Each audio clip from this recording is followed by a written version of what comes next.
So I was watching this clip, this kind of skit or what have you, from George Carlin, right?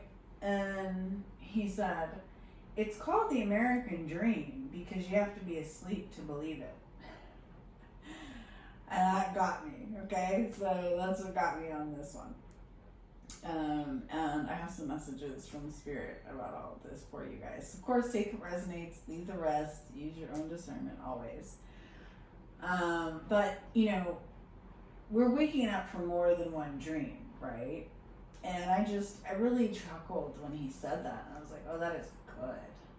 And, you know, religion, too, is one of the oldest matrix programs, but it carries, you know, seeds of divine truth, too. So this message is not about judging right or wrong, good or bad, and certainly not condemning or even endorsing any specific group or religion. So I really want to give that disclaimer. I'm going to give you trigger warning, too, because these are, you know, topics that people are feel strongly about, right? And that's okay. But again, so this is not condemning or endorsing any specific group or religion, okay? I myself have been on my own journey, okay? I subscribe to religion, I subscribe to the matrix, so I can speak from a place of understanding and compassion, right? And now I'm channeling the truth that Spirit has shown me, right? So I think it's important to define the matrix because when I started hearing it, even though I had seen the movie, of course, you know, but I was just like, what does that even mean? It's not a place, okay, but a program of perception.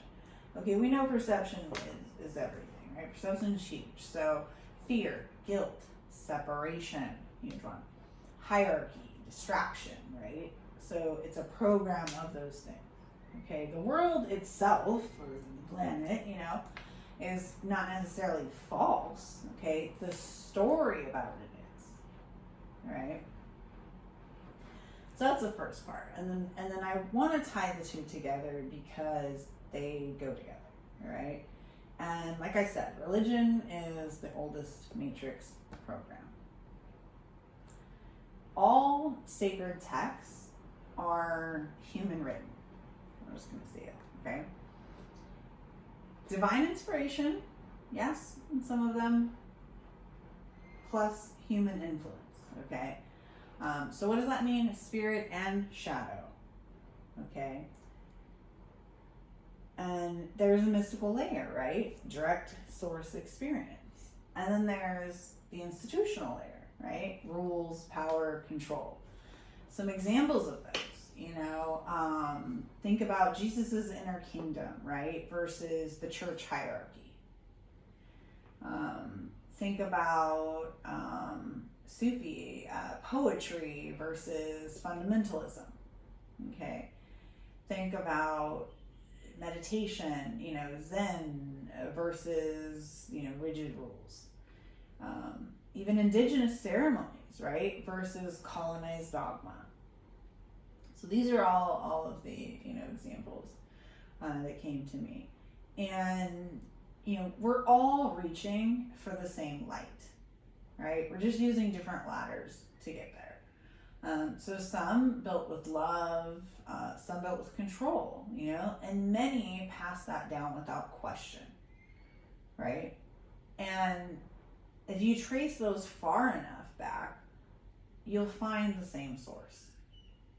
Okay, so some key questions, you know, to ask ourselves: does this bring me closer to fear or closer to freedom? And that is how you discern what is of source and what is of the matrix. Okay, so you don't have to leave your faith or your tradition to wake up. I'm not saying that, okay, but you just have to remove the filter and reconnect directly to source. Now, this same mechanism isn't just in religion. It's in the stories we're told every day. And I will get to that in later videos. But hopefully this helped clarify things for you as it did for me. Sending you light, love, and healing. I hope that helped.